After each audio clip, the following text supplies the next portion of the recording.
आज हम एक छोटी सी कहानी से जानेंगे कि जीवन में और कुछ हो या न हो, बुद्धि बल का होना कितना ज़रूरी है। बुद्धि के सहारे बड़ी से बड़ी समस्याओं का समाधान चुटकियों में किया जा सकता है। एक सेठ के 4 पुत्र थे। उसने अपनी संपत्ति का बंटवारा गुप्त तरीके से कर दिया। अंतिम समय में पिता ने पुत्रों से कहा, मैंने तुम्हारे चारों के नाम संपत्ति कर दी है। मेरे मरने के बाद आंगन के चारों कोनों को खोद लेना।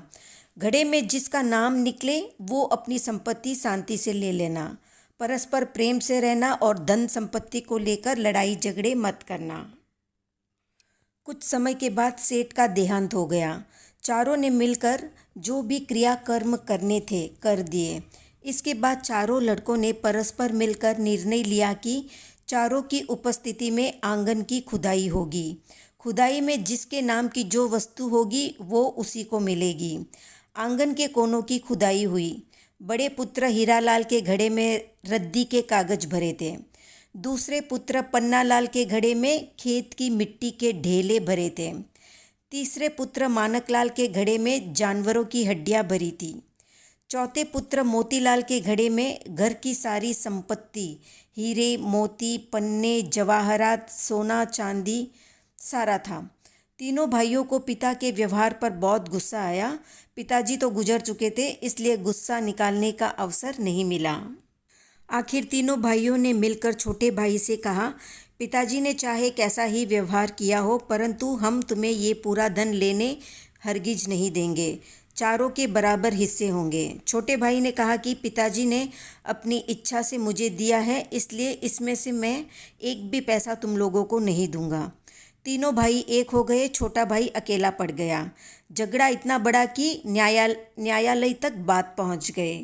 उसी शहर में सेठ का एक मित्र प्यारेलाल भी रहता था। उसने बंटवारे की बात तथा लड़ाई झगड़े की बात सुनी तो उन चारों भाइयों से मिलने आ गया। चारों भाइयों से बात की। चारों ने अपने अपने घड़ों में निकली चीज़ें बता दी।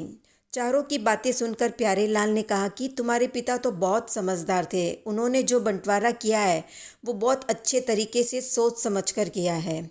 तीनों भाइयों ने कहा, क्या समझदारी इसी को कहते हैं। वो हमें कागज मिट्टी व हड्डियाँ देकर गए हैं।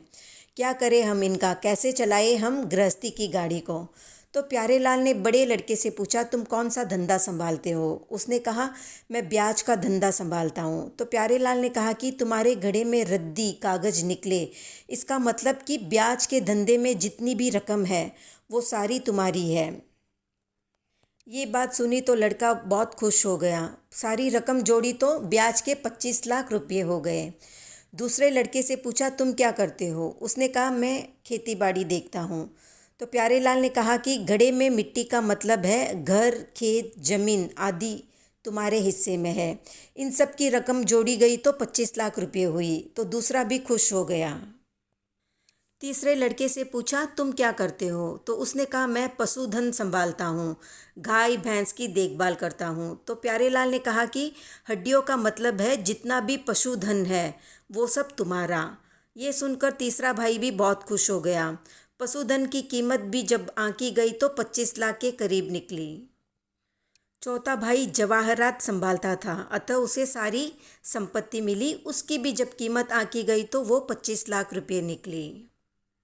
तो इस तरह से चारों भाइयों का झगड़ा प्यारेलाल ने अपनी बुद्धि द्वारा निपटा दिया। बंटवारे को लेकर जो आपस में लड़ाई झगड़ा भी हुआ था वो शांत हो गया। सभी अपने पिता की तीक्ष्ण बुद्धि के प्रति नतमस्तक हो गए और पिता के मित्र प्यारेलाल जी का बार बार धन्यवाद करने लगे। कहानी अच्छी लगी तो लाइक शेयर सब्सक्राइब करें।